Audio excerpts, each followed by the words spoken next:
Oi, gente, sejam muito bem-vindos a mais um episódio do nosso podcast Divulgando Ciência. E hoje a gente vai conversar um pouco sobre um tema que está no prato, no feed do Instagram e até nas prateleiras especiais do mercado, os superalimentos. Afinal, esses superalimentos eles são um benefício real para a saúde ou apenas uma jogada de marketing nutricional? É isso que a gente vai discutir um pouquinho hoje. Vamos lá entender juntos? Para começar, então, o que são esses superalimentos? O termo superfoods, ele não tem uma definição científica oficial.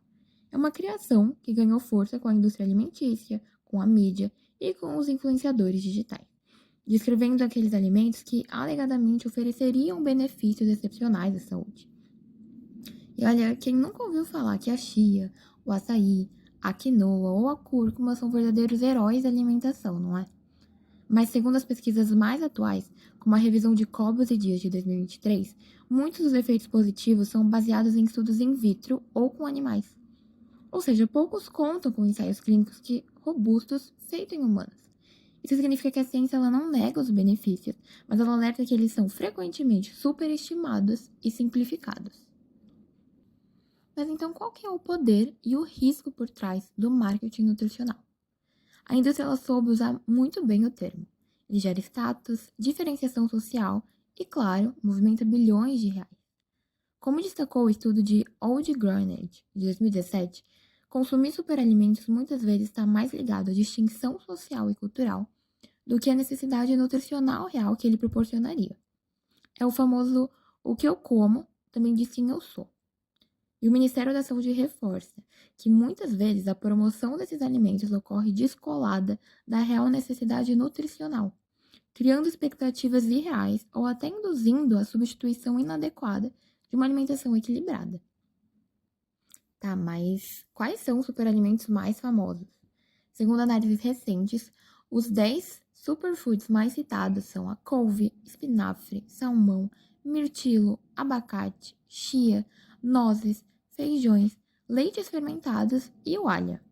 Todos eles, claro, possuem propriedades nutricionais importantes, mas será que são indispensáveis? E a resposta é: não existe um alimento milagroso. Como destaca o Guia Alimentar para a População Brasileira, a saúde vem de um padrão alimentar equilibrado e não de um alimento isolado. Agora vamos colocar à prova: ciências versus mito. O que dizem as evidências científicas? O salmão, sim, ele é uma excelente fonte de ômega 3, mas o mesmo ácido graxo ele também pode ser obtido em outras fontes, como sementes de linhaça ou nozes. A chia, sim, ela também é rica em fibras e ácidos graxos, mas o efeito seca-barriga é exagerado. O açaí é um potente antioxidante, mas também é calórico, dependendo da forma de consumo. E tem mais, tá? Muitos dos estudos que sustentam os benefícios são feitos com extratos concentrados desses alimentos, doses altas ou isoladas de compostos, que é bem diferente do que a gente come no dia a dia. Ou seja, mais uma vez a gente está falando de benefícios que são superestimados. Então, qual que é a lógica da variedade alimentar? O Ministério da Saúde ele deixa bem claro no Guia Alimentar que nenhum alimento, isoladamente, é capaz de atender a todas as necessidades nutricionais. Ou seja, de nada adianta colocar algum alimento super famoso no café da manhã e passar o dia na base de ultraprocessados. A chave está na diversidade, no consumo de alimentos in natura ou minimamente processados e no respeito à nossa cultura alimentar. E agora que entra o papel da informação crítica. A internet está cheia de conteúdos que exaltam superalimentos.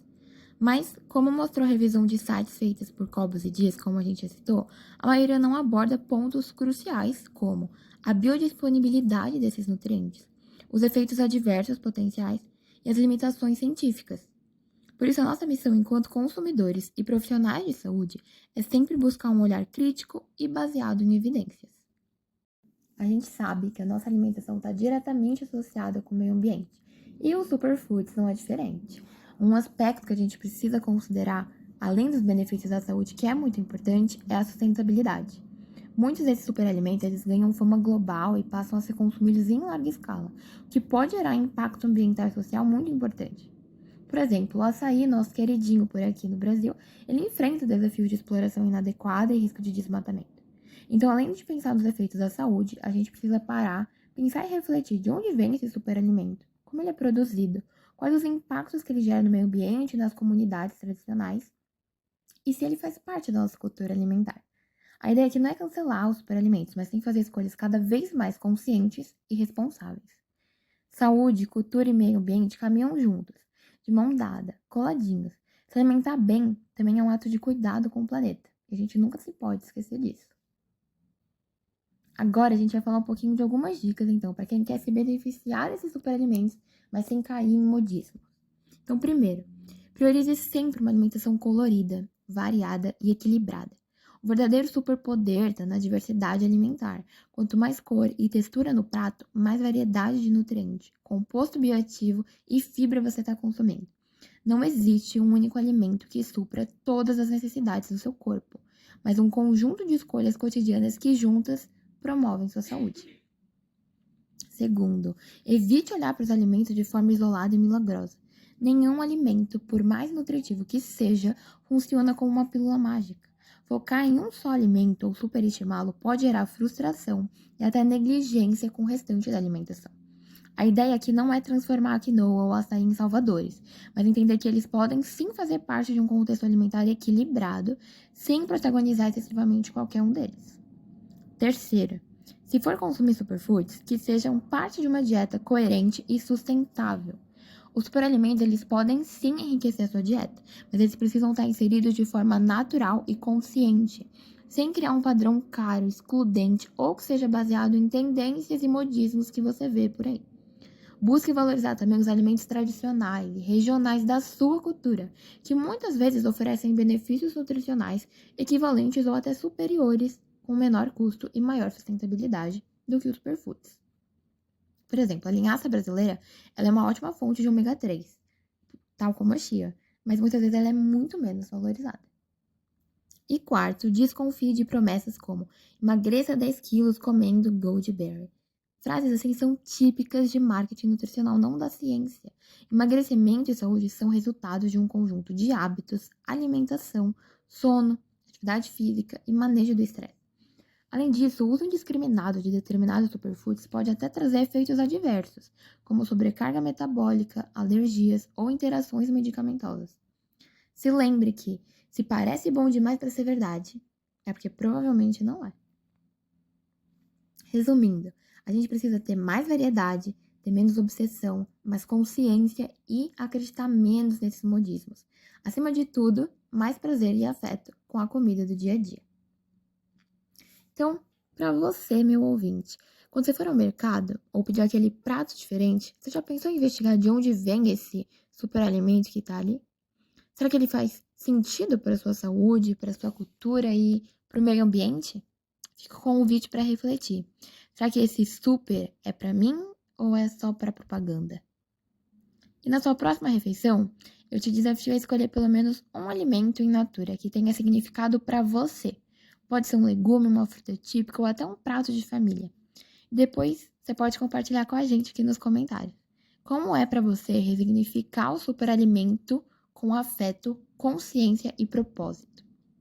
Então, para concluir, superalimentos sim, eles existem, mas eles não são os heróis solitários. São ótimos coadjuvantes numa alimentação saudável, mas não substituem a base, comida de verdade, afeto e cultura alimentar.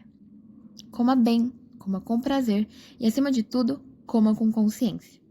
E aí, esse episódio fez sentido para você? Se sim, compartilha com aquele amigo que vive dizendo que superalimento resolve tudo, para ele entender que a alimentação vai muito além de modismos. E não esquece, o que você escolhe comer impacta não só a sua saúde física, mas também a sua cultura, o meio ambiente, seu bem-estar e a sua consciência alimentar.